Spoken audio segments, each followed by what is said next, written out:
That is correct, Leah. Now, if you are a motor racing enthusiast, hang on to your seats because this morning we are joined by a true racing legend who has made a huge name for herself, both as a touring car driver as well as an off-road champion. And he became the first South African to win the world's toughest off-road race. I'm talking, of course, about Mr. Giniel de Villiers. Giniel, I have to shake your hand, man. So nice to have you here. Welcome to eXpresso.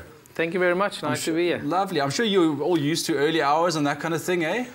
Well, this is a little bit like the Dakar, you know. There we get up at basically 4 in the morning. Same time I had to get up this morning to be here, but it's great, you know. You just got a beautiful view here, and it's nice to be up early and get used to getting up early for the Dakar. So at least I've got one part of the Dakar settled already. If I want to do it, I can get up early. That's right, absolutely. So let's go back a little bit. You know, where did you grew up in Barrydale, correct? Yeah, I was born and grew up in Barrydale. I lived on a farm there for basically 13 years. So, you know, I was very fortunate. Yeah. I drove, you know, tractors and stuff from a small age, young age, 4 years old. So, no, it was great, you know, it's great, always great growing up on a farm. So you drove tractors and that kind of thing, but I want to know, when did you first have that taste of speed? Well, I think it was actually it started back then, you know. My dad encouraged me to drive for cars. He built me a little go-kart when I was 4 years old, and I raced around on the farm with that.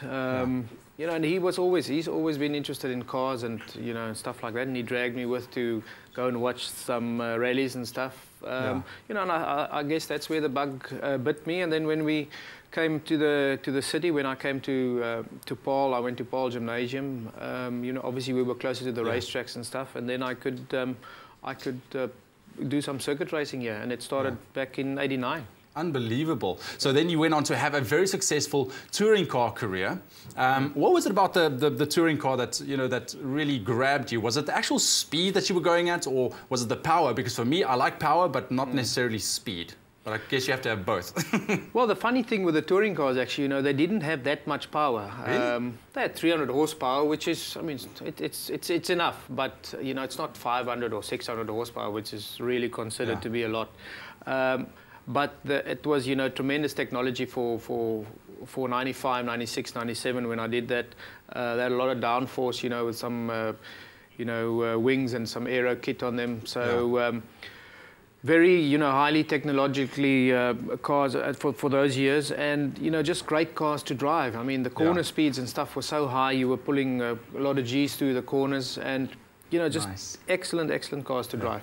And then you made the transition from on the road to off the road. When was that? Back in 2001? That was 2001, yeah. Yes. Why that decision? Well, basically, back then touring cars sort of took a bit of a dive. You know, the money dried up. Manufacturers didn't have any more money to go and do that, and obviously their focus shifted towards off-road racing. And you know, at the time I was with Nissan and Glenn Hall, and he said, listen, if you want to continue, you have to drive an off-road car and you have to go and race in the dust a little bit. Nice. So I said, well, why not? You know, I used to do that on the farm. Let's give it a bash. Tractor, you know. Not on a tractor. Let's do it in something better.